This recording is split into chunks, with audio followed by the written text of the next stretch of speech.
Donald McIntyre, investigative journalist best known for his fearless work confronting dangerous criminal organisations, is on a mission to uncover the modern face of international crime. Travelling with him to some of the world's best-known cities, we'll meet members of the criminal underworld, police and local residents to discover what life is really like in the world's toughest towns.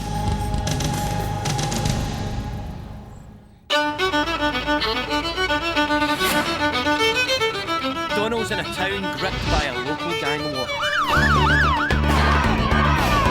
It's just fucking crazy out there at the moment. Where £1 billion drug trade is fueling the rivalry.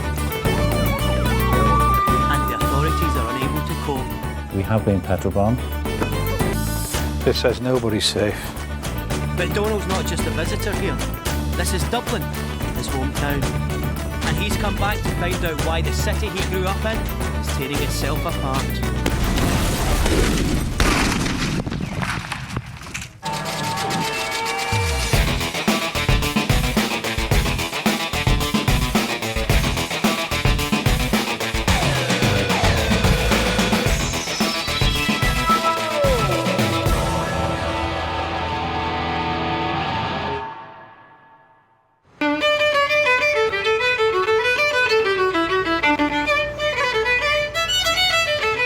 Dublin, Ireland, home to Oscar Wilde, James Joyce, U2 and Donald McIntyre.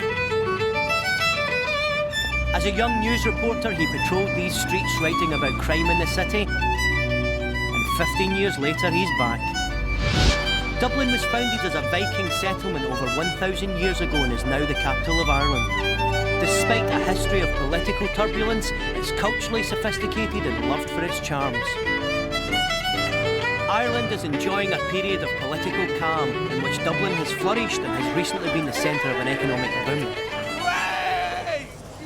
But despite its recent success, Dublin is also in the grip of a power struggle between warring gangs.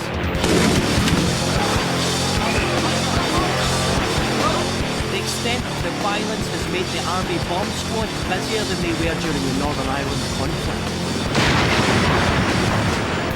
Donald has come to Dublin to uncover this new threat to the city. He's returned to his hometown to find out why it's been seduced by a flood of readily available hard drugs. Well, this is Temple Bar and this is the party district of Dublin. This is where the hen parties, the American tourists, the students, the stag doos, they come to party and to excess. But I'm going to show you a part of Dublin tourists don't go, tourists don't want to see, and frankly a part of Dublin which terrifies the life out of me. Ireland's crime rate is one of the highest in Europe. 1 in 4 people report that they have been the victim of crime. Gangland crimes have the lowest detection rate, with just 15% being solved. Donald wants to learn about the gangs who are fighting for control on Dublin streets. So he's arranged to meet Ireland's most distinguished crime journalist, Paul Williams. Who? Hang on a second, hang on. Yeah, how are you? Hang on there, Kev. Yeah? What's wrong? Paul's been a crime reporter in this city for over 21 years, and his relentless pursuit of the truth has made him the scourge of gangland's criminal kingpins. With gangland activity on the rise, he's rarely away from his phones, negotiating with police contacts and aggrieved gangsters. But it was only a small clipping job, is it? He's promised to fill Donald in on the city's exploding criminal scene. It's just fucking crazy out there at the moment. Dublin has emerged probably as one of the most violent cities in modern Western Europe. In the first 20 days of 2009, a total of 5 men have been murdered in Dublin. Another 5 have been shot and seriously injured. To say this town at the moment is like a powder keg, there's no way it could be accused of hyperbolizing or exaggerating it. In the Republic of Ireland last year, a population of 4 million people, we had in excess of 21 gangland murders, the majority of them here in Dublin. These are murders where criminals get guns and go out and assassinate or execute each other. This is not counting fellas who have been kicked to death or stabbed to death or driven across by cars or given overdoses to get them out of the way. These guys are armed with the best of stuff. Their weapon of choice in this town is the Glock automatic. They have SIG automatic pistols.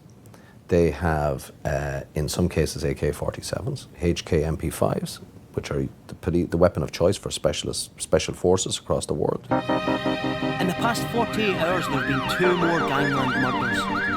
As a crime journalist, this means that Paul's in high demand. Yeah, okay. I'll just do a quick radio interview, is that right? A post-mortem examination will be carried out later on the body of the latest gangland murder victim here in Dublin. Extraordinary developments. It's getting better by the day, as they say, or busier by the day, or madder by the day. The thing is out of control. It is quite literally out of control.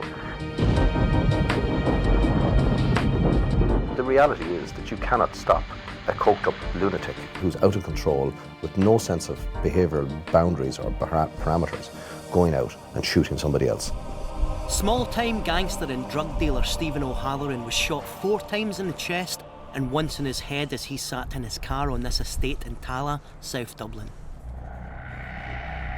In a separate incident here in North Dublin, top gangland figure Graham McNally was shot 6 times in the head. It's believed McNally was double-crossed by his gangland boss who suspected McNally was trying to muscle in on his drug-dealing empire. These feuds are commonplace amongst the estimated 140 drug gangs operating in Dublin.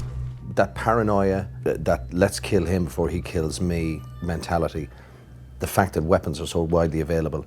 There are guys actually killing other associates purely on a whim because they suspect that person might be trying to set them up when that might not be true.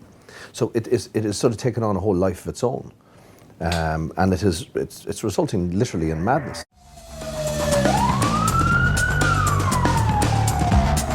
Since the dawn of the new millennium, there have been over 130 gang-related murders. That's more than took place in London, a city 10 times the size.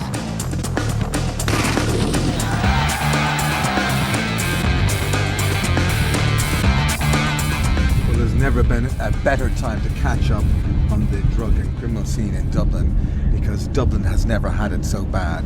The highest number of seizures, the highest number of murders. This is a town which is caught in a drug epidemic.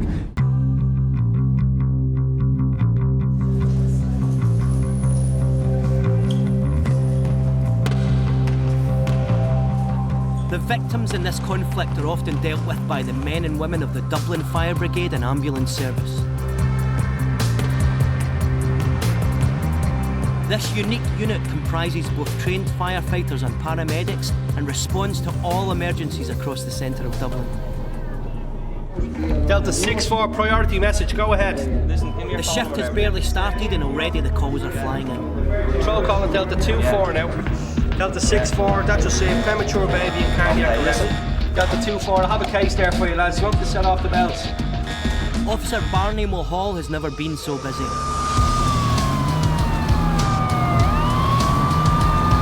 He responds to every call from a drug overdose to gangland shootings.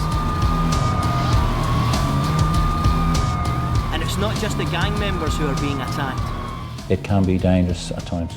So unfortunately we are seen as a target. Verbal abuse to stone thrown, bottling. We have been petrol bombed. But gangland fallout isn't his only concern. Barney also deals with the reckless behaviour of drunken revellers enjoying Dublin's nightlife. As Barney moves through the city centre, the scale of his task becomes apparent. Sorry Ian, while I'm talking to you, there's a big melee after breaking out. I'm on Liffey Street, lower, and there's 6 or 7 people thumping the head off one another, so you need the guards here as soon as you can. Barney's seen it all a million times and is calm under pressure. But it's not easy on the front line. It's well ensued. As a lone officer, Barney is forced to wait for backup from the Garda before attempting to intervene. It's actually after spilling onto the quays now on the same side as the bridge, so they're still going at one another.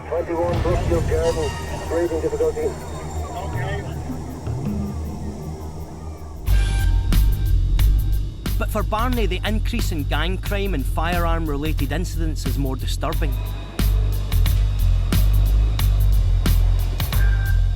Gunshot admissions to Dublin's James Connolly Hospital have increased 400% in the last 4 years. I have responded to numerous amounts of shootings. When you have somebody lying dead in front of you, that shows how brutal it is. And the people that are doing it, there's no compassion in them. Absolutely no compassion. It's not long before Dublin's gangland makes its presence felt out on the streets and Barney has to respond. As he arrives near the scene, more details emerge about the nature of the call. A family has been attacked by a gang as they walked home in North Dublin. Just give us a look. Oh, braces on. Okay, that's gone.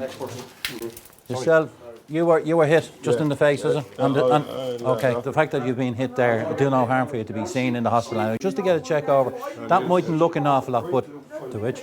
That's how you do nothing, you get attacked for nothing. Oh, that's how crazy. You know, we didn't do anything. Right. The next thing, they came out with our 3 flats and So started attacking us, you know. they were looking for trouble, so? Yeah, crowd of them, you know. Just out of nowhere. Yeah. It's crazy, isn't it? It's a crazy world now. Gang members in Dublin are so out of control that it's become normal for youths to roam the streets attacking innocent bystanders. This time the gang were armed with baseball bats. The family managed to get away before the situation became more serious. The violence Barney encounters is often drug-related. He's all too familiar with the damage and misery that drugs cause. I've lost count to the number of overdoses that I've responded to and the amount of time that I'm in the service. The workload is just increasing all the time. And it doesn't necessarily have to be in what people would say deprived areas or not. It doesn't matter. Drugs are drugs. For Barney, the increase in drugs on the streets is evident. Every day in Ireland, someone dies of a drug overdose.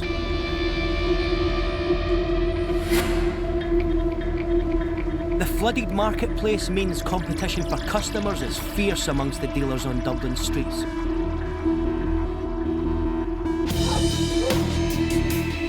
An EU survey has now ranked Ireland as the easiest place in the whole of Europe to find and buy Class A drugs.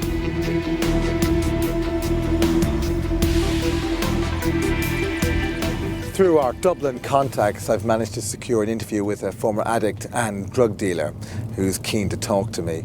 Now, these drug dealers, they're the foot soldiers for the gang bosses. And I want to know what it's like to work for a gang boss and how they go about dodging the bullets in this city.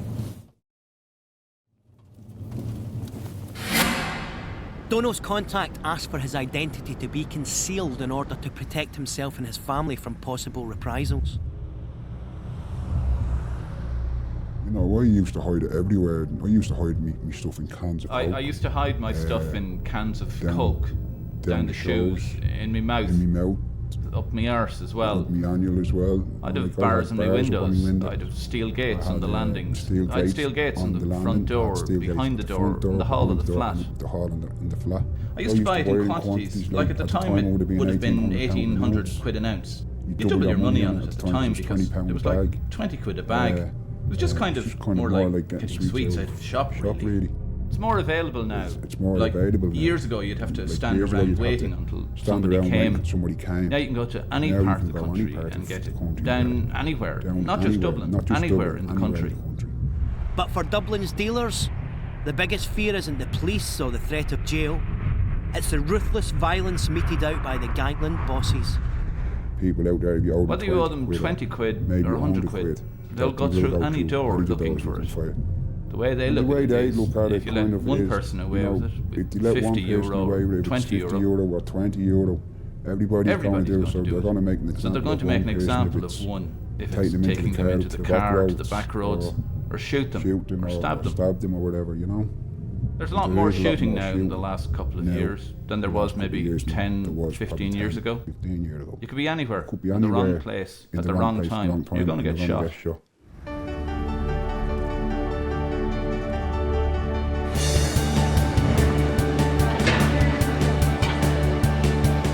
It's a sad fact that the people of Dublin have had to steel themselves to conflict because of Ireland's turbulent past. The Easter Uprising of 1916 and subsequent Irish War of Independence were designed to end British rule across Ireland. Further conflict began in 1922 with the Civil War, which pitted the Irish against each other. Out of this struggle, the Irish Republican Army was formed.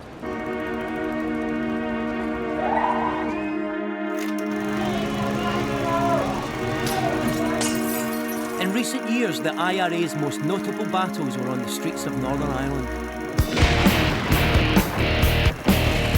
The Northern Ireland conflict, or the Troubles as they are commonly known, have accounted for nearly 4,000 people being killed in a bloody campaign that lasted over 30 years. The IRA forged allies around the world, developing illegal trade routes with terrorist organisations and using them to smuggle weapons and explosives. During this time, Dublin was one of the IRA's heartlands, and their presence meant that they had a unique grip over crime in the city. The IRA policed Dublin's estates, expelling and sometimes killing drug dealers that were destroying their communities. Donald wants to explore the possible links between the former IRA and Dublin's modern-day gangland fraternity. He's meeting with security correspondent Jim Cusack, who's agreed to share his knowledge.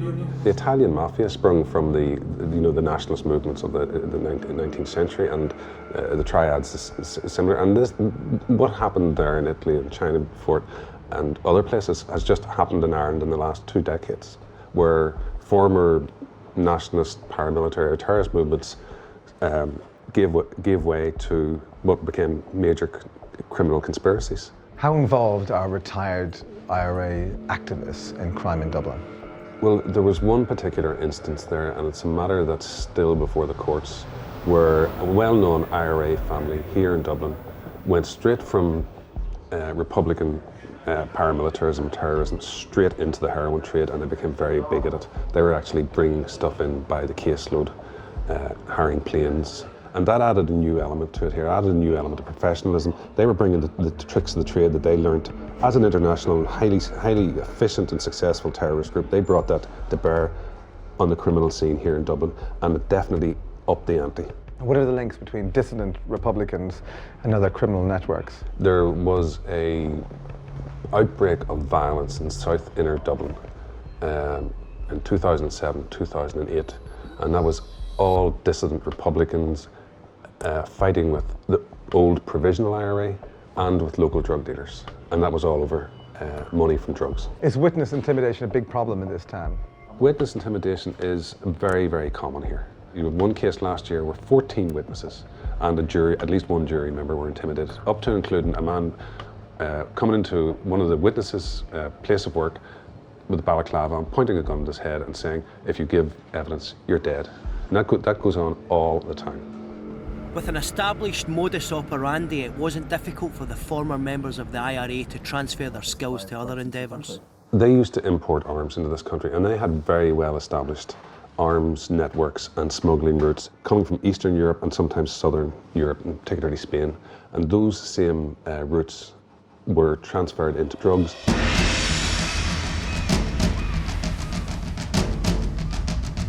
Men who had brutalised dealers under IRA law are now dealers themselves. Links to South American drug cartels were first confirmed in 2001 when 3 IRA members were found deep in the Colombian jungle negotiating with a terrorist group known for cocaine production. Then in 2007, a boat containing €500 million worth of cocaine was intercepted off the west coast of Ireland. But these drugs weren't just destined for the Emerald Isle. They have made Ireland a gateway for drugs, definitely into Britain. Irish cocaine dealers became very, very big in the last 10, 15 years on the continent. And there was no end to the supply of cocaine coming in here. And you've seen drugs seeping into places where they never existed before. Parts of the country which were completely drug-free 5, 10 years ago now have serious problems with heroin and other hard drugs. The city's gangs haven't been long on this particular path. Still, They've managed to flood Ireland with heroin and cocaine, and they're looking to expand their market into mainland Europe.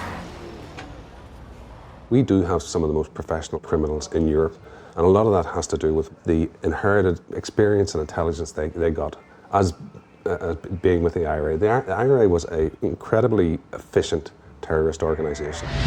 Coming up, Donald joins Dublin Customs on the front line in the war against drugs. I'd say it's under the bunk, there's just something dense. And he finds out how easy it is to make a car bomb.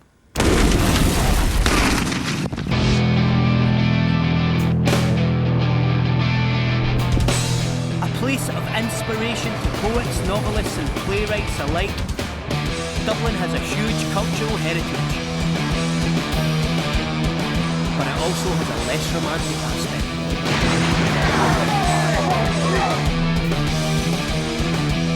The drug trade in Ireland is a €1 billion industry. In 2007, Irish Customs intercepted over €135 million of drugs as they entered the country.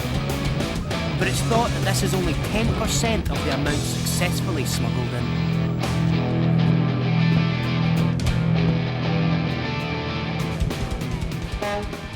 The Port of Dublin sees nearly 1.5 million passengers come through its barriers each year. With an additional 30 million tonnes of container freight, the men and women of Dublin's customs have their work cut out. It's up to them to intercept illegal loads of drugs and guns. Donald is going to meet Customs Officer Martin Rogers at Dublin Port to see how customs are trying to stem the flow of drugs into the city. The war on drugs is a very complex and difficult field for us to fight because there's so many different challenges facing law enforcement when it comes to the war on drugs. Is Customs winning the war against drugs? We're the frontline service whose primary mission is to keep drugs out of this country. We do our best to keep it out, but there are a number of factors within every society which makes a drugs problem happen. But as customs officers on the front line, we have a personal responsibility as well as an agency responsibility to protect the people of this country. Martin and his team target drug smuggling on several fronts.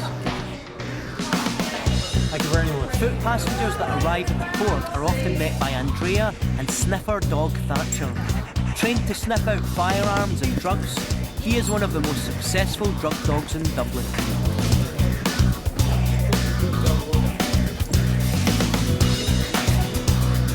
His largest seizure so far will be 20 kilos of herbal cannabis he got a while back there. The prisoner was arrested and he was sentenced to 4 years in prison. So that would be his biggest one to date. But all the dogs, I think, throughout the country have had huge success in relation to drugs and cigarettes and cash that have been seized by them. However, success comes at a price. One of Thatcher's predecessors was kidnapped from his kennel by suspected gangland figures. Thankfully, the dog was later rescued. But with the volume of traffic passing through the port, Martin needs more than just Thatcher to help detect contraband. Nearly 500,000 containers and lorries arrive in Dublin Port every year. It would take one officer up to an hour to search each one. So they've invested in a new weapon to fight drug smuggling, and it can search a lorry in just 3 minutes. X-rays about to be produced. Costing €3 million, the scanner x-rays the lorry and can distinguish weapons and drugs from the rest of the load. Yeah, go ahead. Control to Bravo Oscar. That last one there, you might just want to have a look at the cab, just do a quick cab search and have a look behind the driver's seat. If anything within the container raises suspicion, it's opened up and a customs officer can be guided to the exact spot. I'd say it's under the bunk, there's just something dense. I'd say there could be tools or of some kind. The whole idea is for these guys to cloak these smuggled goods in legitimate traffic. The new technology is very important and vital to us because we need state-of-the-art equipment in order to identify the sometimes very sophisticated methods that smugglers use to hide their goods. For Martin, however, one of the best tools to fight the war on drugs in Dublin is himself. Hello, so what brings you to Ireland today? Are you carrying any large amounts of cash into the country? May I see your passport if you don't mind? The old technology is very important as well because the oldest technology a customs officer has, and sometimes the most important, are his intelligence, his eyes and his ears. The revenue nose, they used to call it, where a customs officer, through visual profiling, can see something that doesn't look right. But even the best trained revenue nose can't sniff out all the drugs entering Ireland. In 2003, the Garda seized €650 million worth of drugs, 5 times what was confiscated at customs. This confirmed the fact that Dublin's criminal fraternity have taken advantage of their connections around the world to saturate the city. Dublin's underworld bosses are gaining in confidence, and reminiscent of Chicago's Prohibition era, they've been given nicknames adding glamour and kudos to their criminal standing. Dublin's most notorious boss is Fat Freddie Thompson. Aged just 27, he is the leader of the Drimna gang, who are currently involved in a brutal turf war in South Dublin. He currently has a €100,000 contract out on his life, brought by Declan Wacker Duffy, leader of the INLA, a militant wing of the IRA.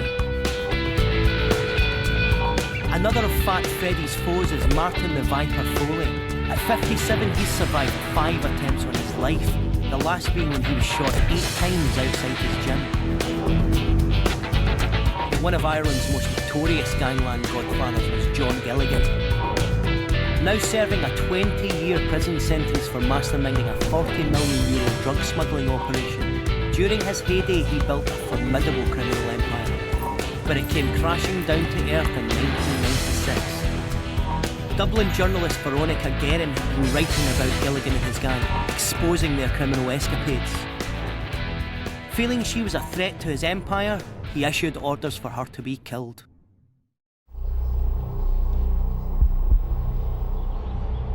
On the 26th of June, she was driving home when a motorcycle pulled alongside her car. The hitman fired 6 shots into Veronica, killing her instantly. The story of her assassination became so notorious a Hollywood film was made of the events that led to her death. Donald has come to meet her brother Jimmy to talk about Veronica's murder and what it meant to Dublin's criminal underworld. And what kind of person was Veronica? She was typical Dublin. Wonderful person, type of character you meet every day of the week, full of personality, full of life, loved her family. Her occupation was that of a journalist, and she was in pursuit of the truth. She believed in seeking social justice, and if she could use the pen to do that, she did it. Why did Gilligan and co think they could get away with murder? They totally underestimated what the public reaction would be to the murder of a journalist and a young mother who was going about her business. There had been numerous shootings within Dublin by that gang in the previous 12 months, and there had never been public outcry the same as there was against Veronica's death, because these people were shooting each other, and there isn't the same sympathy and there isn't the same feeling of disgust if a drug dealer or a gang member is killed. And they had become, I believe they became to believe that they were untouchable and they could do anything and get away with anything. Dublin's untouchables had crossed a line, murdering a journalist in cold blood on the streets of the city. It became a pivotal point in gangland's history, but rather than lead to their ruin, they continued to grow. Unfortunately, I don't see any reduction in the amount of crime in our streets. I don't see that people refer to Veronica's death, or indeed the deaths of others who have been innocently killed by drugs, and that has achieved anything which has reduced the horror on our streets. The best way that I can describe it, it's like blood running through the veins of a body. There is no section, community that escapes the horrors of drugs within our country at the moment. But I don't believe that the war is lost. I believe it's an ongoing war where there's no doubt but we're losing the battles. But I think in the end, right wins, and I think people will see that by supporting these gangs, all we're doing is contributing to the terror and the horror on our own streets.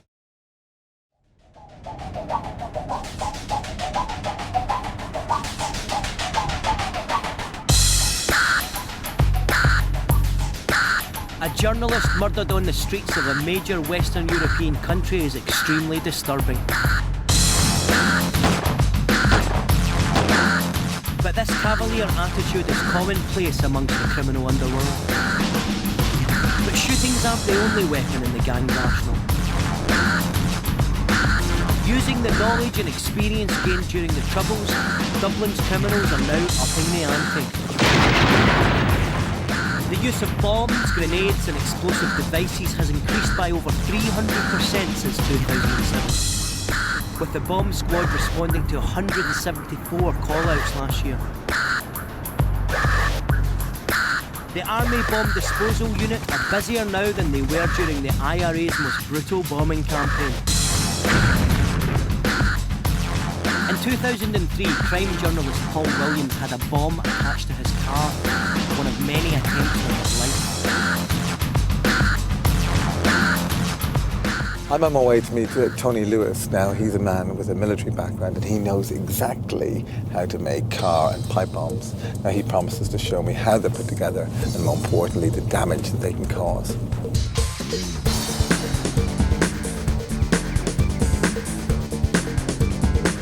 Tony is a forensic expert who's called to examine crime scenes involving explosives across Great Britain and Ireland.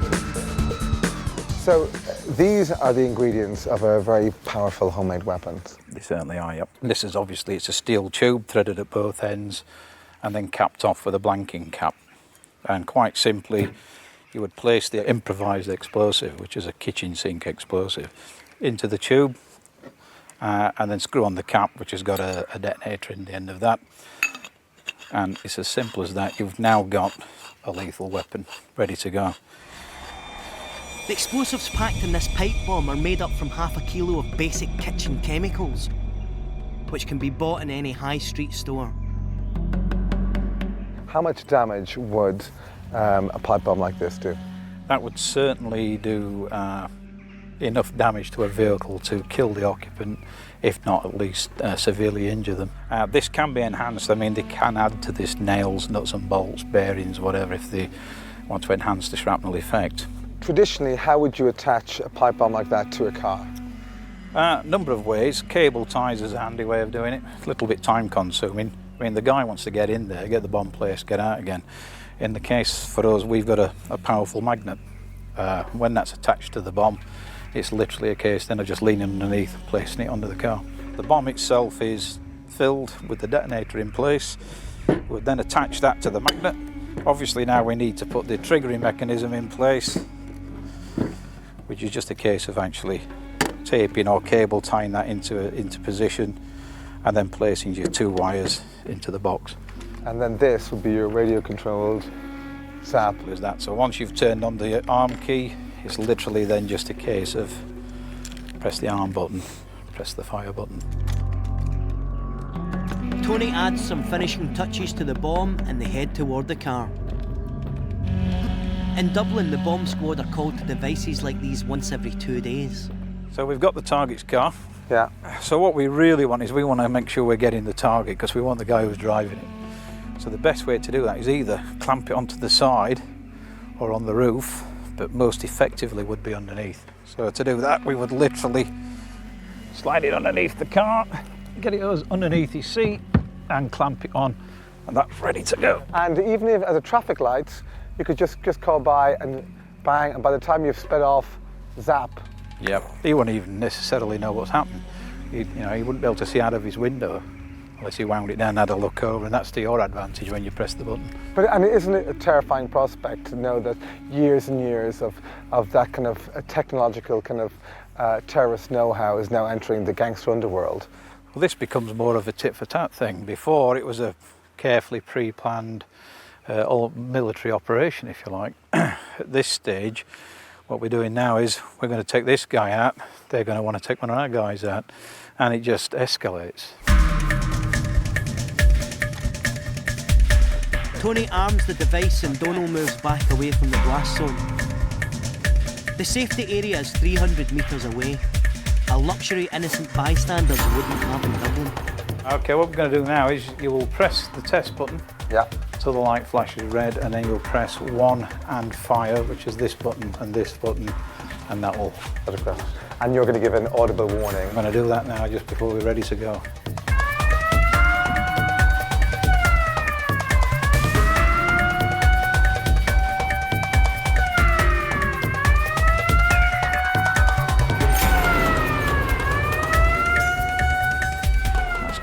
Yep. 3, 2, 1.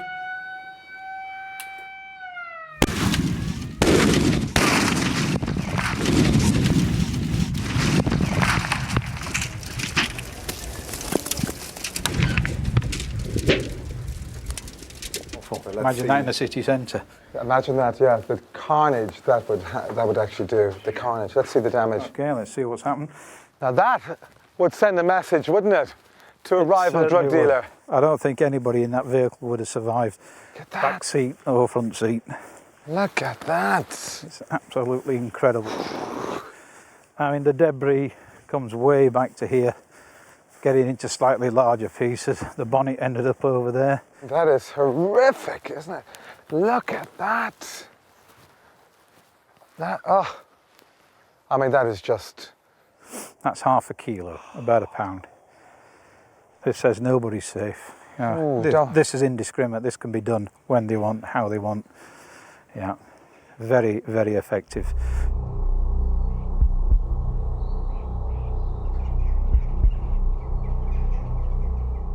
So is this the kind of, typically the scene after a pipe bomb in a car? Yes, I mean, the actual damage, if you look at it, most of it's occurred, well, all of the damage, the most severe damage has occurred in the area of the driver. Unfortunately, the driver of this vehicle would have literally probably been blown in two, unfortunately. It really is a sobering thing to see. Coming up, Donald meets the woman standing up to gangland's criminal kingpins. I have been threatened by drug dealers. I've threatened them back, basically. I know where they live, they know where I live.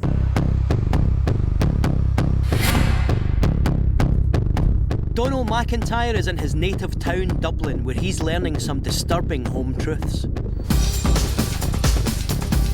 Local gang bosses have used the old IRA smuggling routes to flood the country with illegal drugs and firearms. Now with the gangs killing each other over valuable dealing turf, the people of Dublin are caught in the crossfire. What are the consequences? I would say that the consequences are that a lot more people are going to die. I don't think it's going to go away. I really don't believe it's going to stop. Because you see, every time one guy is taken out, there's always somebody to replace him, and that's happening quicker and quicker and quicker. The number of murders is going through the roof. The number of attempted murders is going through the roof. The number of bomb incidents have gone through the roof. The death toll is going up all the time. So no, it's not. I don't believe it's going to end. I believe it's going to get a lot worse. In fact, it's given Ireland a very, very bad name. But amongst the wreckage, the people of Dublin are starting to fight back.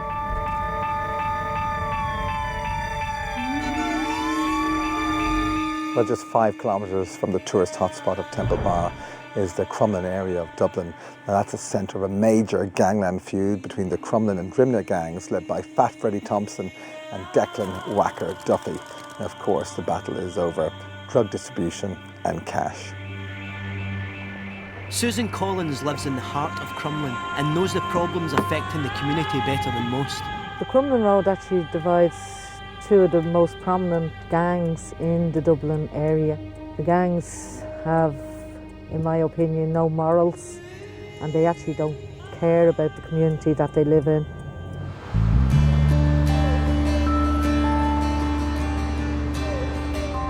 Most roads in this area would have a dealer.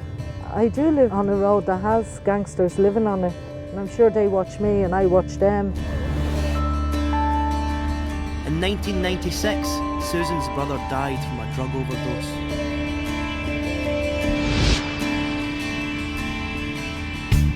Having witnessed how the drug epidemic in the city was affecting her community, she set up Addiction Response Crumlin to help addicts and their families.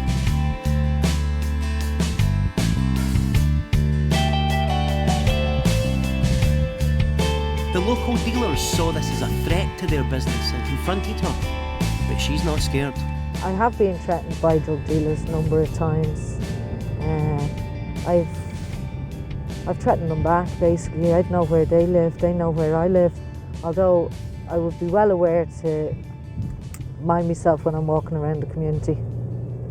I would change what way I go or things like that, you know. I'm no fool. I'm not going to be caught up in this feud. I can protect myself. You'd want to be mad not to be scared of them. I have felt like moving out, but then that's like you allow people to bully you out of your own area, and I'm just not going to do it. So I'm staying. For Susan, the problems she faces in Crumlin are the same as those faced across Dublin and Ireland. There's like a gangster world developed in this country that people wouldn't actually believe. There's a lot of young people being dragged into the dealing of drugs, and children as young as 10 are now being used to carry the drugs around the city on push bikes. Anyone could get drugs in this area quicker than you'd get a pizza delivered to your house. Susan's frontline approach has given her unique insight into what's happening. I don't think people buying drugs realise that they're actually fueling these gangs. They need to recognise that when they get their coke for their Saturday night party, you're fueling the gang that's killing my community. With the gangland war continuing in Dublin, it will take more people like Susan to stand up to rid the city of the gangs and their drug empires.